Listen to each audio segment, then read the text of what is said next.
I think like last year, somebody DM'd me like, "Hi, can you tell you something? Your photos are on like a similar like SG Naselamat group kind of thing." Yeah. I said like, "Do you have any screenshots?" So the person said, "No, there's no screenshots, but I can send you the link to join." But it was a very suspiciously long link, and they said you have to input your phone number. I was like, why? Welcome back to Tea Talks, and today we have not new guests like Nicole. Nicole's not so new. Familiar face. Yeah, you're familiar face. Exactly. But we have a new guest, like Glennis. Welcome. Exciting. Hello. Welcome. We're going to talk a lot about scams today and how susceptible we are to scams. Have you guys fallen or have any encountered with scams before? I've never really had a scam, but I think maybe my closest interaction was that I had some like credit card and debit card related fraud. So basically I was overseas and then I don't know what prompted me to decide to check my credit card statement, which I check maybe like once every month or so, right? And then I saw like 1,000 plus deducted on my credit card, and then I checked my debit card, and for some reason like a few other thousands deducted. So I called them and they were like, okay, immediately, cancel all your cards. We will like return you the money. Just like file your claims and whatever. So, yeah. So Wow, that's scary. Dang, but you got your money back. I did. I think probably the scariest part was that I didn't know where it came from or like what was the source of like. Like you don't know how they got the numbers in the first place, right? Correct. Because I mean, usually you use your phone for everything nowadays, right? Like you link your cards to your phone and then you use your phones to like buy things from like shops. You scan here, scan there. So I think maybe it's through that, but like there's really no way to verify, right? So Right. Yeah, no, I've seen like recent posts about people who download apps and then those like apps in turn track your bank movements or something like so I'm very scared now. Oh my gosh. I better go and look at my statement. I never look at my statement one. yeah, see, that's the thing. That's the thing. Yeah. So I just like, okay, as long as I got money to eat, right? Speaking of like the scanning QR thing, there was this case, I don't know if y'all saw on the news. I but saw. Yeah, there was basically this like 60-year-old woman. She saw an ad of this QR code that was like scanned for like free bubble tea. So she scanned it and she woke up in the morning. I think $20,000 was taken from her bank account. But it's exactly what Wendy said, right? For bubble tea. In one night. Because like the software had access to like her bank account details. I would have fallen for that. Really? The bubble tea bubble tea thing? have, yeah. I've downloaded many things for free. Like what? Okay, so far there's been no scams, but if a shop tells me just download this app or just fill in this survey for a free drink or free toppings at a bubble tea store, I've done everything. Allegedly, like the woman who scanned the QR code for the free bubble tea, even though it was at a bubble tea shop, the bubble tea shop said it wasn't by them. She didn't even get a free bubble tea. She lost 20k.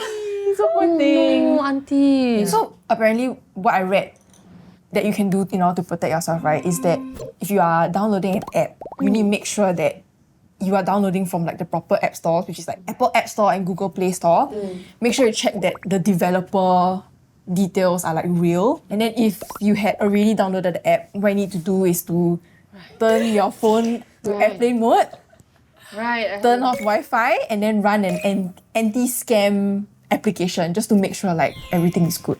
You should also check whether you have any unauthorized bank transactions that has been done through another device. Yeah, I hear now that the banks are actually rolling out this new measure to lock a certain amount that you have digitally, like in a vault almost. So it can't be digitally transferred out. But if you want to like transfer money, you have to probably go in person, like to an ATM or like a branch to like kind of like do that. Do it yourself. Yeah, do that big transfer.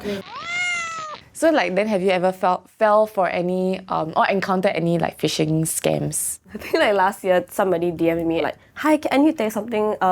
Your photos are on like a similar like SG Naselamat group kind of thing." Yeah, and obviously I was so scared. Yeah, and even if you don't send any explicit pictures to people or you don't take it in general, you know what I mean? I Can feel still like edit or something, yeah, right? correct. Or there's this fear like, did somebody record me in a changing room? I said like, do you have any screenshots? Because typically that's the first thing you'll do, right? Yeah, so the person said, no, there's no screenshots, but I can send you the link to join. And I said, oh yes, please. I thought it would be like maybe a WhatsApp group chat or this kind of things, but it was a very suspiciously long link with no with not a common domain name or this kind of thing. So I was like, okay, went in and they said you have to input your phone number. I was like, why? Yeah. Why isn't this just a Telegram group chat? Why like it's not that difficult to join, right? Then I put 1, 2, 3. And I was like a bit suspicious already. So I said it didn't work. He said you have to put a real number. I was like, how do you know I didn't? You know what I mean? This is so creepy. Yeah, so I was like, okay, this is very suspicious. I asked around. I posted on my Instagram story. I saw a lot of people came and said like, it's a scam, don't fall for it, or this kind of thing. It's interesting though, like how they take the weak spot and then they attack it. Correct. You know where you're vulnerable and then they just... And oh my it's gosh. so common for these things to happen in Singapore in terms of like spreading pictures around, you know. So girls always have that lingering fear. It's so scary, and to exploit it, it's just very evil. Yeah. The message itself was crafted in a very friendly and personal way. Like, hi, there's pictures of you going around. This is very important. Could you check your messages, kind of thing. So I was like, okay. The conversations flowed very personal. Like, it was really somebody talking to me. Dang. Well, nowadays, I tell you, like, scams not only evolve with like technology, but like what you said, like how they prey on people's vulnerabilities and emotions as well, to kind of like get money out of them. Basically, someone approached this person to say that they have a job offer. They're from Job Street, and then they asked the person to give a sum of money with promised like returns. You know, I think you've heard of this. Yeah. This case actually happened to my actual friend. Like, I have a very close friend of mine that went through this. It sounds exactly the same. So it's through Telegram.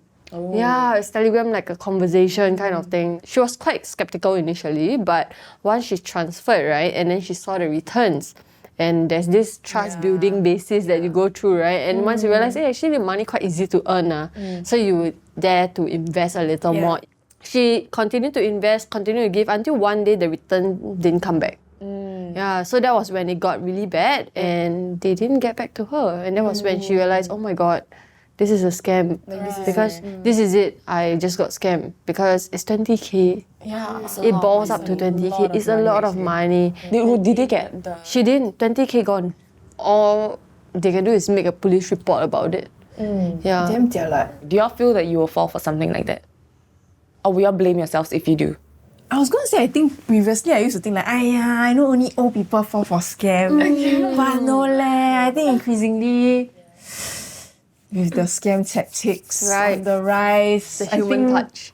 I don't want to say that I will never. I think there's a high possibility that it might happen. I hear that there's some ways that you can prevent these job scams, which is basically if a company approaches you, you should do background research on the company.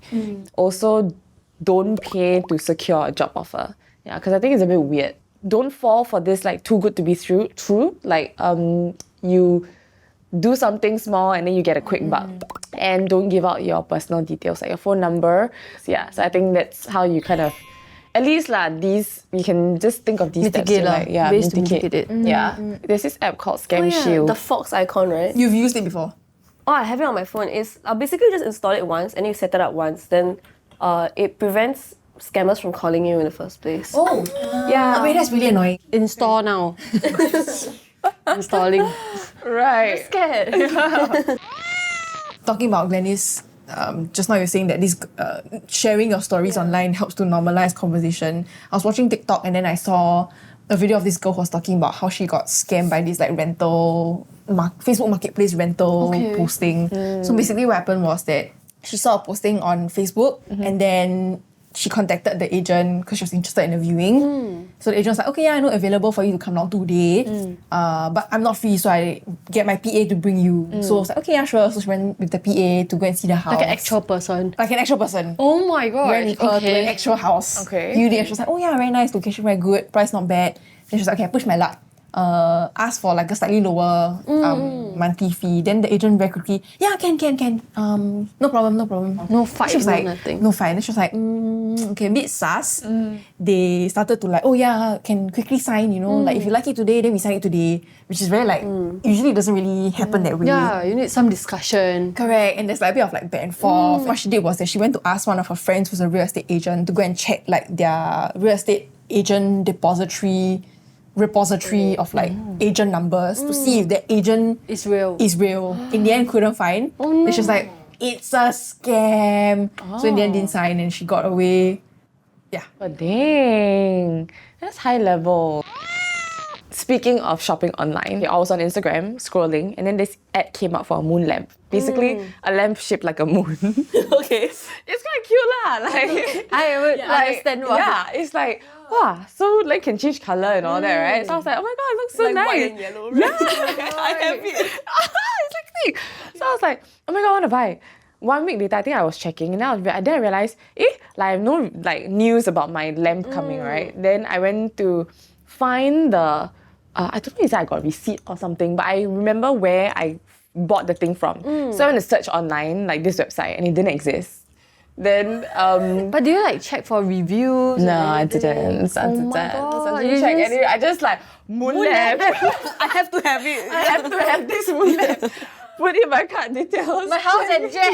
I want Check the out. Then I was like, oh my god. Okay, I went to check my bank account to see if there was like any other transactions, but I mean, didn't have. Like, it was just that moon lamp that was deducted.